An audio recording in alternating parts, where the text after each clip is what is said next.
This is Why Am I a Mets Fan? A podcast hosted by Samantha Croston and Ashley Wenskoski.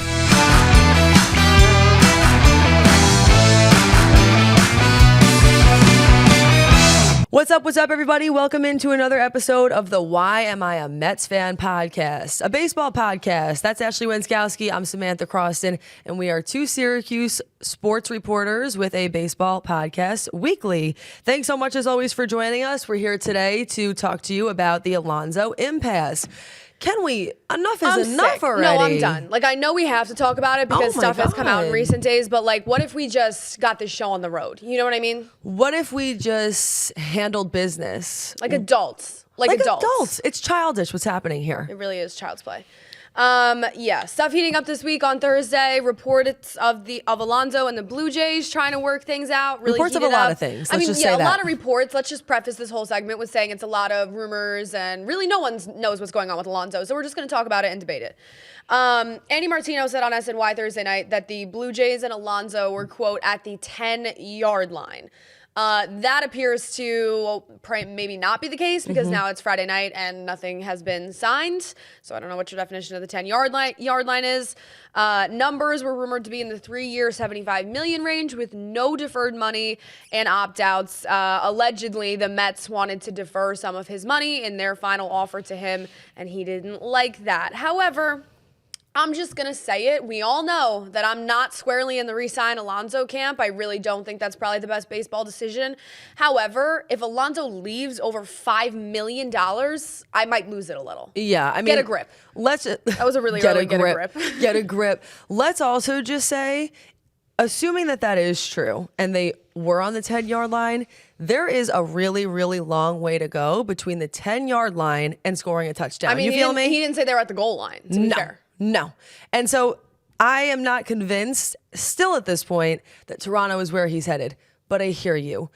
To have this whole thing go awry over $5 million is unsettling. And honestly, I'm trying to figure out how I feel even just from a Pete Alonso vantage point. If it were me, it's like there's sort of this weird balance where it's like, know your worth, but also, let's not be petty now. $5 million is like the change in Steve Cohen's pocket that he walks around with. But even for Alonso and the amount that he's getting. I know.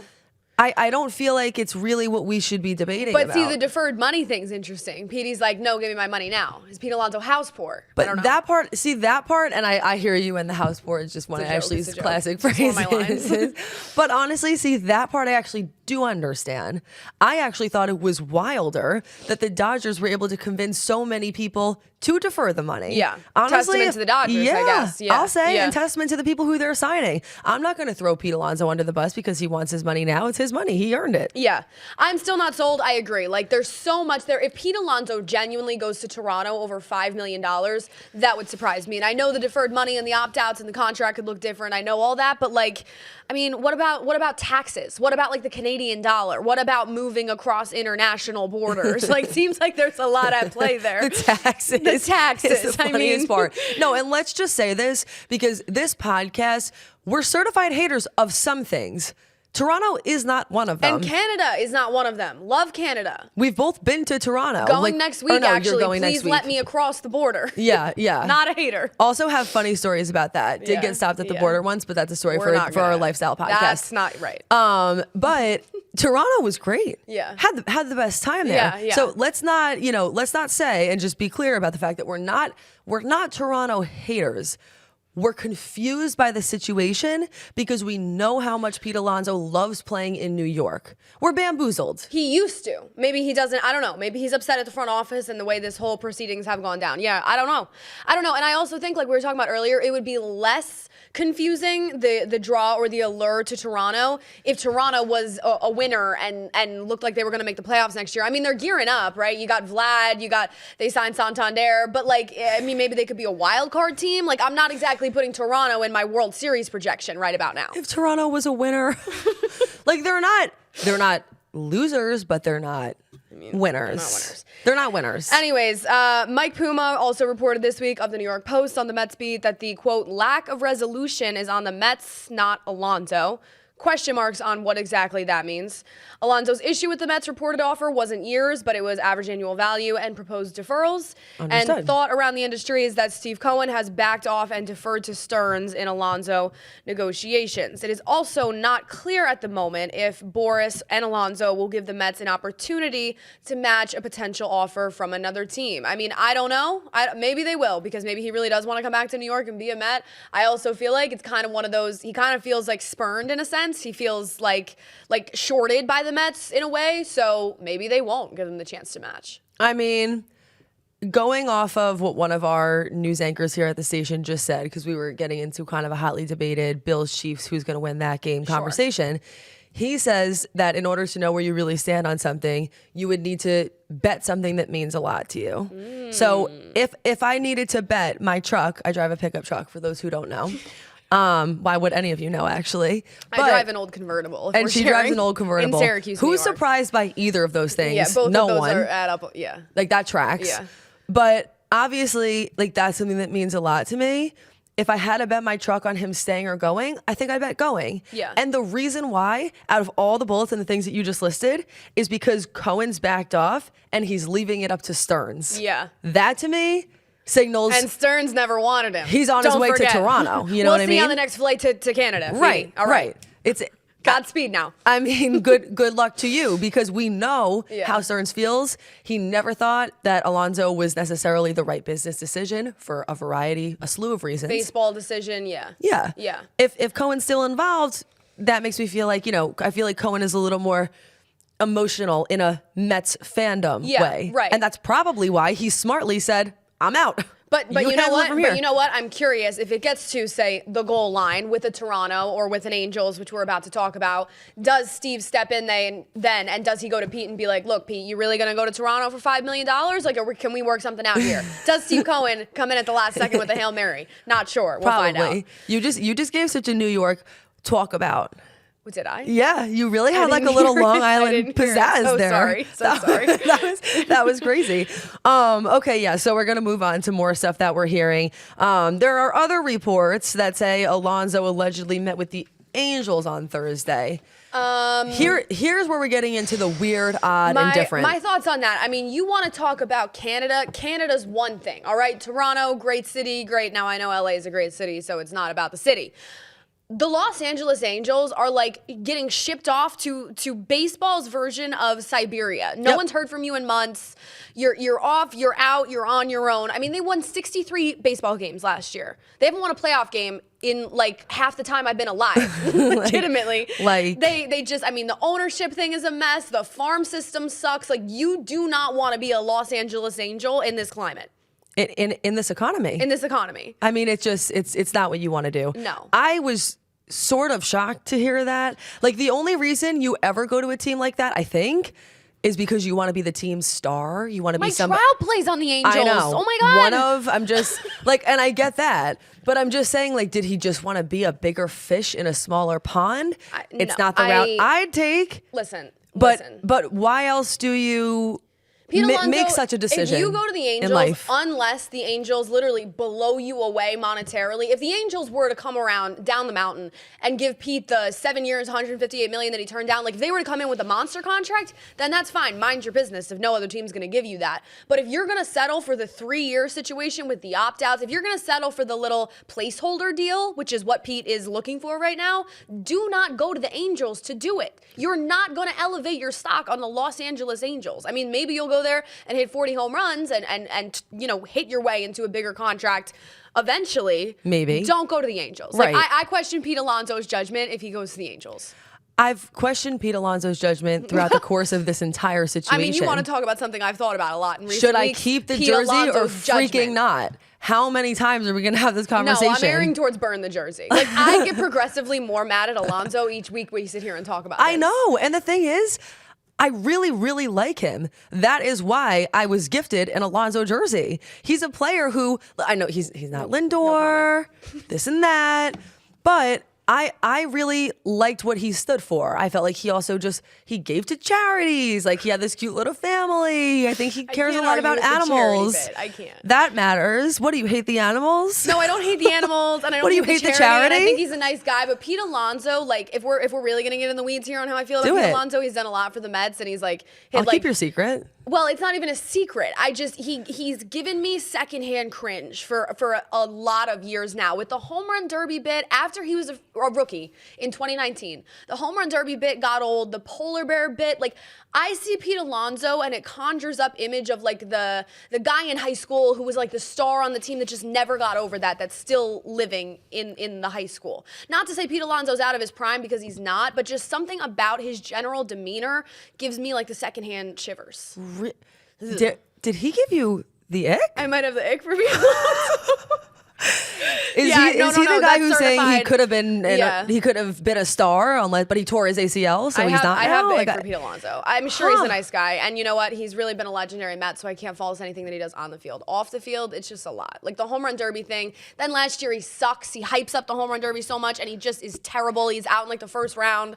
Ugh. That gave me the ick. His performance in the home run derby last year, I must say, gave me the ick. I was kind of like, oh, wait, no, that's not. No, I wasn't rooting for him. I never said that. No, exactly. As a Mets fan, you were kind of like, I don't really claim any of what's going on. Oh, a Met was in there? I didn't know. I didn't tune in. Yeah, and it's the way he hyped it up. It's like if you suck in the home run derby, that's one thing. But Pete Alonso makes the home run derby like his national, like the home run derby is Pete Alonso's, I don't even know, Super Bowl. But he was really good at it. Once upon a time, you're washed. That's why. You're washed. Yeah, okay. Sorry, he's not actually washed. It's all a joke. I know a lot of things about you, and I didn't know that. So I'm happy I know that now. I don't think we would have been friends in high school. That's all I have to say. Oh my God, maybe I should return the jersey. I mean, maybe. All right, anyway, I'll swap moving it. on. All right. So listen, at this point, those are some of the situations. Then you also have people, just to read some other bullet points that we're seeing, that says nothing is close with Alonso and the Jays. That was as of Friday afternoon. No one knows. Alonso is still unlikely to return to Queens. Like, end of the day, he's going to end up somewhere. So those are some of the options we're hearing. If we had a bolt bet right now, on 3, we would say he's going to land at 3, 2, 1 Toronto. The Blue Jays, yeah. Okay, yeah, there you go. Maybe the Blue Jays gets to sign someone. You know what I mean? Good for the Blue Jays. Maybe the Blue Jays get married. You know what I'm saying? Yeah, so at this point, we're also going to discuss what happens if he does leave. Yes. Because we like to prepare. Yeah. We're preparing for post-Pete Alonso life in Queens. We are. And there are some options for that. I mean, there are all these different infield combinations when you just look at some names. Vientos, Beatty, Maruccio, McNeil, Acuna. I mean, there are options of how the situation could play out. Yeah, some combo of that cast of characters. It was reported today on Friday by Joel Sherman that earlier this month, actually around the new year, the Mets told Brett Beatty and Mark Vientos to begin doing drills at first base as a part of their offseason works. David Stearns got on the phone. He said, you know what, Pete Alonso, not looking so promising. You get over there to first base. So that's one of the options. But aside from the internal cast of characters, get David on the line, the Mets are reportedly considering a trade for former #1 overall draft pick Spencer Torkelson. And you know what? I'm going to say it. A trade for Spencer Torkelson, depending on who's involved in that trade, say it, kind of tantalizes there it me. Is. It really does. It's kind of intriguing. He's only 25. Obviously, he had a bad 2024 year, but I mean, his stock's low. Buy when the stock's low. You know what I mean? With the Tigers right now, they just signed Gleyber Torres, and they're allegedly planning to move Colt Keith to first base. So really, is he playing every day over in Detroit right now? In 2023, he hit 31 home runs, drove in 94 RBI. And he has 4 more years of team control. And he really seems like the type of player that David Stearns might be intrigued by. Because I mean, all those things you listed. Yeah. It's giving David Stearns is interested. He has the power, but he's a better overall hitter, like someone like Juan Soto. Yep, which is what he's looking for. Yeah. We've been through this. He doesn't want strikeout machines. Pete Alonso's a one-trick pony. He really is.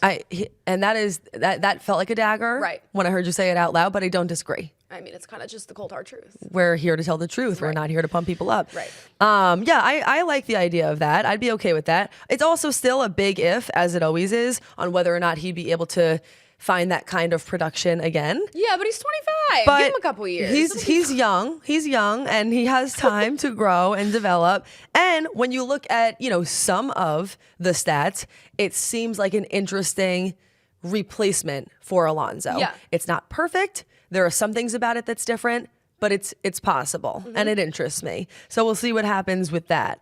If it didn't happen with that, there are also some other things that we're seeing.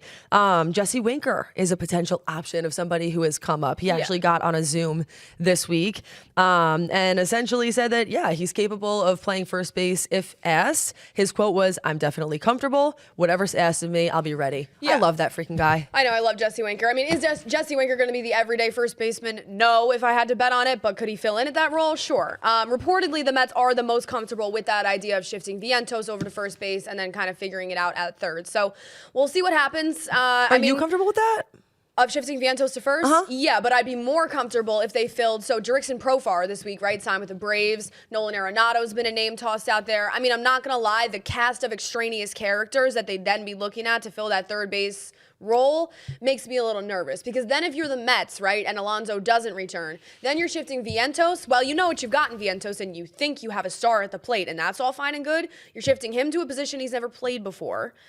You second base, you got, are we going to play Acuna? Are we going to play McNeil? What's going on at second? And then third base, you have to fill that too. So really at that point, other than Lindor at short, you have 3 out of 4 infield question marks. Not tantalized. A gaggle. A gaggle. It's the gaggle. And whenever we throw the gaggle at the problem, I'm not intrigued. So I don't like to throw a gaggle at the problem. In my opinion, the Mets still need a bat, preferably one that can play first or third. So maybe Vientos doesn't have to move, or they don't have to do all that. But worth pointing out and worth noting before we move on here to the next rumor, that the Mets have spent $206 million outside of Juan Soto this offseason. That's the 5th most in baseball. So all you in the comments that are like, the Mets haven't done anything besides Soto. Well, they've done $206 million worth of things besides Juan Soto. You just didn't like any of them. They did some things, and we'll see how it all plays out. But don't say they did nothing, okay? The next rumor, I mean, how's this for just an extraneous little fact? It says the Mets were among the teams at Max Scherzer's recent throwing session. Wow. This is according to Sports Illustrated. The Mets and Yankees were among at least 8 clubs that attended Scherzer's pro day in Florida earlier this week. His past 2 seasons have been tough. There have been a variety of injuries. He's only logged 88.1 innings. And essentially, things didn't go so well for him when the Mets unloaded him to the Rangers. Yeah.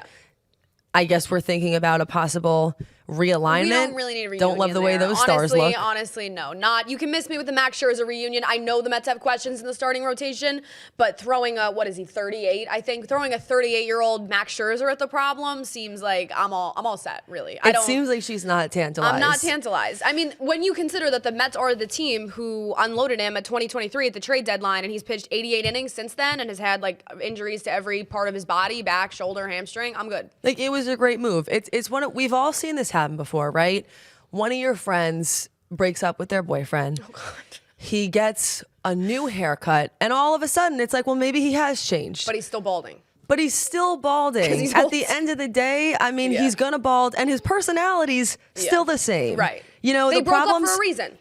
The problems that existed the first time are gonna exist the second time around.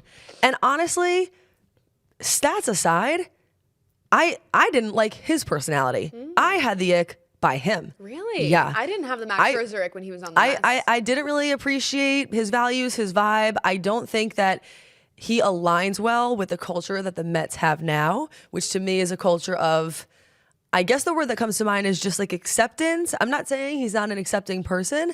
I'm just saying that I don't think that he's the right fit anymore in the direction that they're going. I got the ick by him. He seemed like an old era of the Mets. I'll give you that. Yeah. A different time period. I mean, he's going to be a Hall of Famer, right? So how do you say, okay, I don't want this guy who's going to be in Cooperstown one day on my team? But I mean, I think just you're looking at a steady decline there. And to me, if I'm David Stearns, I'm not really interested in a steady decline. You know, trying to be on the right side of that picture. So we'll see what happens. Hope the Mets don't sign him. You want to get into our Dodgers news? I do. Okay. I mean, I don't, but I do. All right. So as if enough wasn't enough this week, as if we weren't already at if we hadn't already had our fill of the Dodgers news of the week, They went out and they signed Kirby Yates, so that's fun. And We're you never can tell beating the how engaged I allegations am. that we talk about them too much, but what do y'all want us to do? Right. When they're signing some new star every 2 days, I mean, what do you want us to do? Kind of interesting in the fact that this broke a few days ago and still no contract has been finalized and it's allegedly pending a physical. So we don't know money, we don't know years, we don't really know the terms of the deal yet, which is odd. Did they not like his physical? I don't know. There are questions But there. as of right now, more questions than answers. I mean, evidently, it wasn't really top of his priority list to be a closer if he's going to go join the Dodgers because God knows they have enough late inning relief.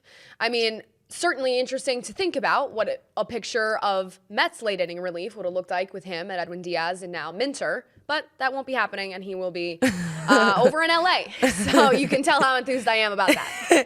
But that won't be happening. No, it's true. I mean, they already have what, freaking 5 aces, and now the bullpen too. It's like It's enough, it's really. it's complete and total domination, top to bottom. Yeah. We talked about this last week, but mark my words, even in the regular season, it doesn't necessarily make me feel so nervous. But come playoff time, I mean, you're gonna have to have some of your most best, mistakeless, powerful games to be able to win a series against this team. Yeah. I mean, with lofty, right? This is all gonna lend itself to quite lofty expectations for the Dodgers. Like it, quite literally over there, I feel as though is World Series repeat or bust. and that's a tough vibe to have. That's the only positive if you are not a Dodgers fan, Yeah.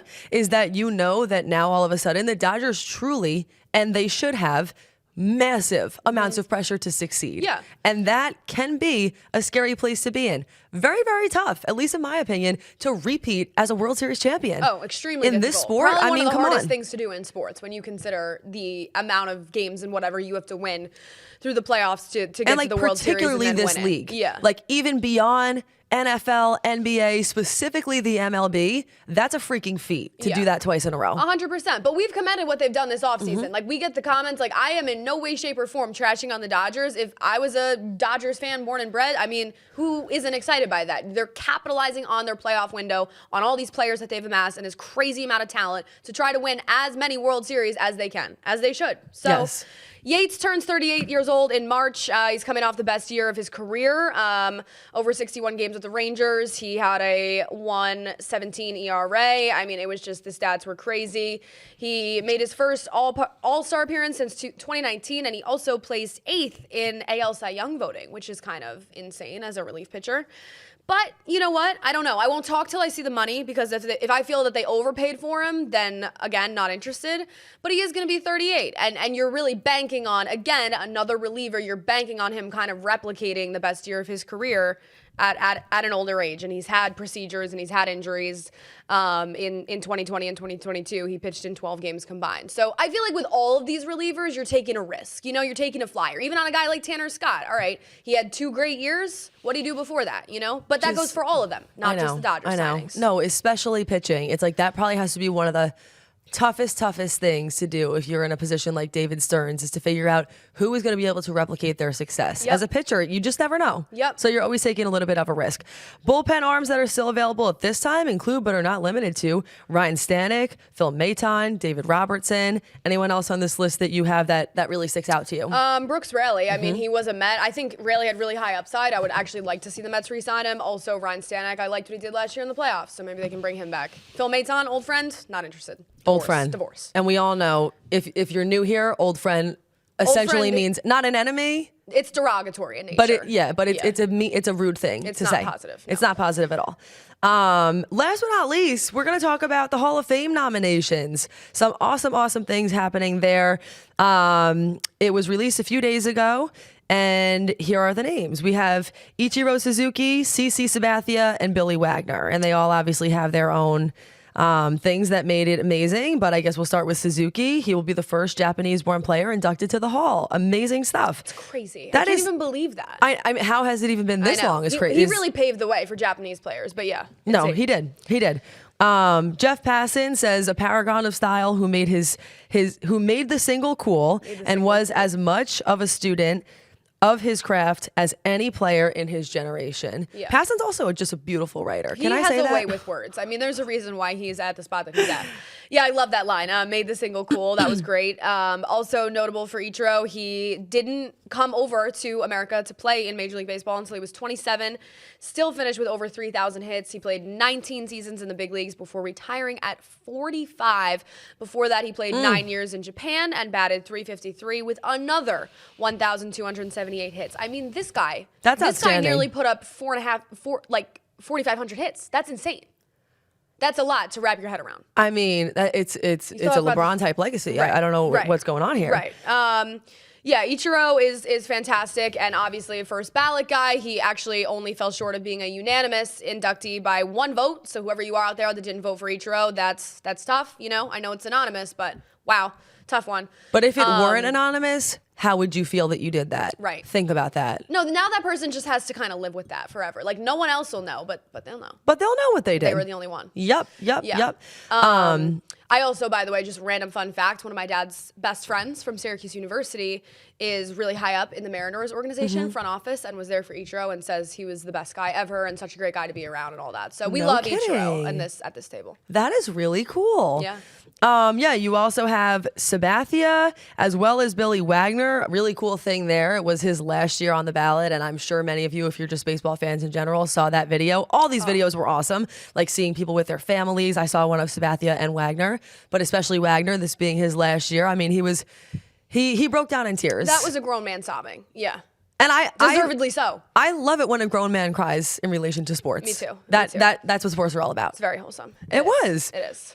And Sabathia, you know, for all the fun trash we talk on the Yankees, I mean, you can't deny how good CC was for so many years, 19 years. I mean, over 3,000 strikeouts. He was just a workhorse for the Yankees, and he was really the guy there for so long. So. Was this Passan again who said the sorts of numbers you just don't see anymore? Yep. So true. So true. It is. So yeah, congratulations to all of those athletes and also Carlos Beltran. Just to say it fell just short. Definitely possible, perhaps even likely that he will be elected to the Hall next season. Yeah. Beltran, I think, would be in already if he wasn't wrapped up in the whole Astros cheating scandal. That was a tough time. Former was going to be Mets manager Carlos Beltran. That never panned out after the Astros stuff either. But I always thought he was a great Met. He'll probably get it next year.